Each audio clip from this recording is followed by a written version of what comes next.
Le premier ministre Legault a salué des avancées dans le dossier de l'immigration après sa rencontre hier avec le premier ministre Trudeau à Québec. Malgré l'offre de 750 millions de dollars d'Ottawa à Québec pour compenser les coûts encourus pour l'accueil des demandeurs d'asile, le premier ministre Legault soutient qu'il reste beaucoup de travail à faire. François Legault demande à Ottawa de convenir d'objectifs chiffrés. Il a notamment exigé que le Canada diminue de 50% d'ici un an le nombre de demandeurs d'asile qui arrivent au pays. On a obtenu certaines avancées, mais il y a encore beaucoup de travail à faire. Le gouvernement fédéral s'engage à réduire de façon, là j'utilise ces mots, de façon significative le nombre de résidents non permanents à court terme. Donc, on salue cet objectif, mais malheureusement, il n'y a pas de chiffre. Je retrouve la ministre de l'Immigration du Québec, Christine Fréchette. Bonsoir, Madame la ministre. Oui, bonsoir. Alors, Ottawa a accepté plusieurs de vos demandes, mais pas d'objectif précis pour réduire de 50% d'ici un an le nombre de demandeurs d'asile qui arrivent au Québec. À quel point cette cible est importante pour votre gouvernement? Bien, c'est très important. On a besoin non seulement des engagements de principe là, de la part du gouvernement fédéral, mais également des cibles chiffrées et des échéanciers serrés, parce que la situation est urgente. Il faut absolument changer la donne au Québec, parce que là, on a un trop grand nombre de demandeurs d'asile pour notre capacité d'accueil. Ça fait déjà plus d'un an qu'on le dit, plus d'un an qu'on soulève l'importance d'aller de l'avant avec une mécanique de répartition des demandeurs d'asile à l'échelle du Canada, avec la nécessité de réduire aussi le nombre d'immigrants temporaires au Québec, parce que sous plusieurs angles, en fait, la situation est devenue intenable, que ce soit au niveau du logement. Il faut voir que l'ensemble de ces personnes, la très grande majorité, recherchent des logements abordables. Or, ils ne s'en trouvent plus en grand nombre, que ce soit dans le Grand Montréal ou même dans l'ensemble des régions du Québec. La situation est très, très serrée du côté de l'habitation. Aussi, au niveau budgétaire, ça crée un poids important. Prenons par exemple l'aide sociale. Au Québec, on a maintenant 30% des prestataires de l'aide sociale qui sont des demandeurs d'asile. Ça génère des coûts considérables. On estime que ça va atteindre un demi-milliard en 2024 seulement pour l'aide sociale.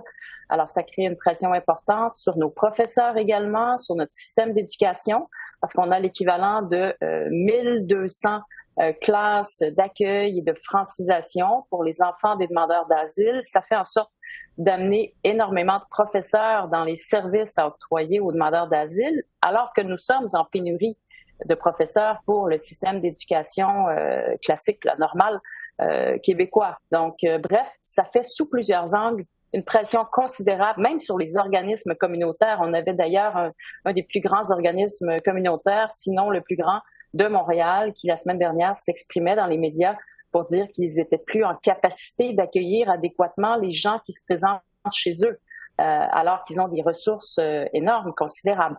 Donc, bref, sous tous les angles, la situation est arrivée à un point critique et il faut faire en sorte que les demandeurs d'asile soient davantage répartis, parce que lorsqu'on regarde les totaux, eh bien, le Québec et l'Ontario actuellement assument 89% de l'accueil des demandeurs d'asile au Canada. C'est trop pour deux seules provinces. Il faut que ce soit réparti davantage, cette pression. Et même chose du côté des travailleurs étrangers temporaires. Il faut encore là réduire le nombre de personnes. Il y avait une croissance très, très importante au cours des dernières années, particulièrement les 2 dernières années. Bon, parlons donc de cibles. Le premier ministre Trudeau dit qu'avant de fixer des cibles, il a besoin de voir votre plan. Il a besoin de voir que votre gouvernement ajuste ses cibles. Il rappelle que vous avez le contrôle direct ou indirect sur plus de la moitié des immigrants temporaires au Québec. Est-ce que vous allez ajuster vos cibles? Bon, je ne vois pas d'une part en termes de plan pour réduire les demandeurs d'asile en quoi le gouvernement fédéral a besoin de voir un plan du Québec. Je veux dire, on cumule les demandeurs d'asile dans l'accueil de demandeurs d'asile depuis 2017. On développe notre service, notre bouquet de services auprès des demandeurs d'asile. On demande à couper de moitié au cours de la prochaine année le nombre de demandeurs d'asile qui sont au Québec. Pas besoin d'avoir un plan mis de l'avant par le Québec pour décider d'aller de l'avant au fédéral sur cette question-là. Pour ce qui est des travailleurs du programme Mobilité internationale, PMI. Il faut voir que c'est le programme qui regroupe le plus grand volume de travailleurs étrangers temporaires qui viennent au Québec. Nous, on a un programme qui s'appelle le PTET, Programme de travailleurs étrangers temporaires, qui est beaucoup plus petit. Alors, le programme qui émane du fédéral, il n'est pas nécessairement en lien avec des situations de pénurie dans l'économie. C'est le cas pour le programme qui relève du Québec. Il répond vraiment à des besoins d'employeurs qui sont en situation de pénurie, de grande pénurie dans leur secteur d'activité et qui concernent pour une grande part aussi des secteurs, je dirais, stratégiques, comme par exemple la santé, l'agriculture ou encore l'éducation, l'aérospatiale. Ce n'est pas le cas pour les gens qui viennent à travers le programme fédéral. Donc, c'est important que du côté du programme fédéral, il y a des réductions considérables. On demande une réduction de 50 du nombre de personnes qui viennent à travers le PMI. Et les profils, donc, sont différents pour ce qui est du programme qui relève du Québec. Alors, il ne faut pas s'attendre à avoir nécessairement le même niveau de réduction qui soit requis pour le programme qui relève du Québec. Pour cette raison-là, on doit tenir en compte les impacts que ça aura sur l'économie. Et c'était le ministre Miller lui-même qui me le rappelait, l'importance de tenir compte des impacts sur l'économie. Or, l'impact sur l'économie des travailleurs qui viennent à travers le programme du Québec est différent, très différent de ceux qui viennent à travers le programme fédéral. Alors, vous mentionnez le ministre de l'Immigration fédérale, Marc Miller. Il était à notre émission récemment. Il a dit qu'il était confiant pour la rencontre qui s'est passée, mais qu'il n'était pas naïf. Il a eu des mots assez durs envers le Québec. Il dit qu'il ne sous-estimait pas la capacité de votre gouvernement de faire du théâtre politique dans le dossier. Comment vous réagissez aux propos de Marc Miller qui vous reproche, dans le fond, d'exagérer dans le dossier de l'immigration?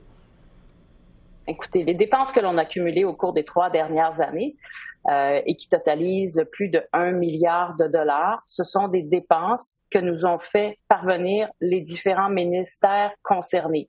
Ministère de l'Éducation, ministère qui est responsable de l'aide sociale, ministère responsable de la santé.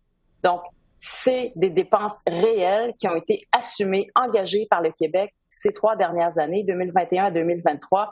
Alors, quand on parle de théâtre, là, je vois pas de théâtral là-dedans. Vraiment, c'est des dépenses déjà réalisées, assumées, étiquetées en lien avec des demandeurs d'asile. C'est on ne peut plus concret. Quand on parle d'aide sociale, en ce moment, en 2024, on a 29 des prestataires qui sont à l'aide sociale qui sont des demandeurs d'asile. On estime que si la tendance se maintient en 2024, on atteindra presque le demi-milliard de dollars de dépenses que pour l'aide sociale en 2024. Si le ministre Miller veut avoir la liste des personnes qui reçoivent un chèque, on va en faire la demande, mais je pense pas qu'on en soit là. Vraiment, c'est du très concret. Il n'y a aucun théâtre là-dedans. C'est du véridique et c'est des dépenses qui sont assumées par les Québécois. Et il n'y a pas de raison pour que ce soit les contribuables québécois qui assument ces dépenses-là au nom du Canada. On assume un rôle déjà fort important, généreux, qui exerce une pression considérable sur nos ressources humaines, sur nos services publics. En plus, il faut payer pour offrir ces services-là parce que le fédéral refuse de nous rembourser entièrement. C'est franchement un peu gonflé comme approche, je vous dirais. Bon, est-ce que c'est réaliste de penser que le gouvernement Trudeau va accepter votre demande de réduire de 50 % le nombre de demandeurs d'asile?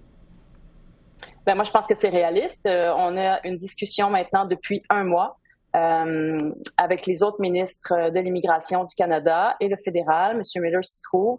Et on a convenu de tenir des rencontres très serrées aux 2 semaines. Et d'ici la fin du mois d'août, on va clore nos discussions. Et normalement, les recommandations que l'on adoptera seront mises en vigueur dès septembre prochain. Alors, je sens que le ministre Miller est volontaire pour agir rapidement. Nous le souhaitons ardemment. C'est impératif que ça aille de l'avant rapidement. Et je vois qu'il y a une ouverture de la part des ministres de l'Immigration des autres provinces. Plusieurs se sont montrés ouvertes à aider à solutionner la situation et à accueillir davantage de personnes demandeurs d'asile chez elles. Il faut voir que plusieurs autres provinces expérimentent des pénuries de main-d'œuvre et les demandeurs d'asile, ben, ils ont quand même des compétences.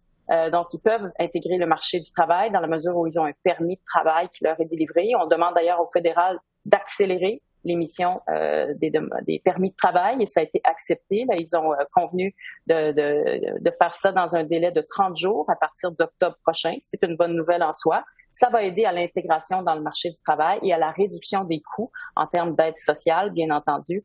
Donc, moi, je suis confiante qu'à la fin du mois d'août, là, on va avoir convenu d'une entente avec les autres ministres de l'immigration du Canada et que le fédéral sera au rendez-vous pour mettre ça en œuvre dès l'automne. Alors, vous venez juste de mentionner le délai de traitement. Le fédéral propose une réduction du délai de traitement des demandeurs d'asile, soit de traiter 20% des cas en moins de 9 mois. Actuellement, l'attente est bien plus longue. Elle peut être de 18 à 20 mois. Quel impact est-ce que ça va avoir réellement sur le terrain? C'est majeur parce que si le fédéral réduit de manière significative les délais d'attente, et je pense que 6 mois, ce serait un délai respectable, eh bien, ça va permettre, d'une part, de statuer sur l'acceptabilité des demandes d'asile que reçoit le fédéral, parce que tout le temps de l'étude des dossiers, qui dure actuellement 1 an et demi, les gens ne savent pas s'ils seront reconnus comme demandeurs d'asile ou pas. Or, s'ils sont déboutés, s'ils sont refusés, ils doivent quitter le territoire canadien. Donc, à partir du moment où ils quittent le territoire canadien, s'ils obtiennent leur réponse en dedans de 6 mois, eh bien, c'est sûr que ça va réduire la pression sur le Québec au niveau des différents services qu'on offre aux personnes qui sont en attente de leur réponse à titre de demandeur d'asile. Aussi, si les demandes sont traitées plus rapidement, bien, ça va faciliter l'intégration dans la société québécoise de ces personnes, parce que quand on est incertain au niveau de son statut, eh bien, c'est sûr que c'est plus difficile de s'intégrer. Si ça tarde trop longtemps avant qu'on ait un permis de travail, eh bien, oui, les personnes peuvent être tentées de s'intégrer dans l'économie au noir, informelle, où les conditions salariales ne sont pas adéquates, les conditions de travail ne le sont pas plus, et où en plus il n'y a pas de versement en impôts au gouvernement. Donc, c'est pas ce qu'on souhaite. On souhaite vraiment que les choses soient faites de manière rapide, adéquate et avec la qualité de service à laquelle on aspire, oui, mais qui est maintenant difficile à rendre du fait du trop grand nombre de personnes qui ont des besoins. Christine Fréchette, ministre de l'Immigration du Québec, merci beaucoup. Merci à vous. Bonne journée. Au revoir.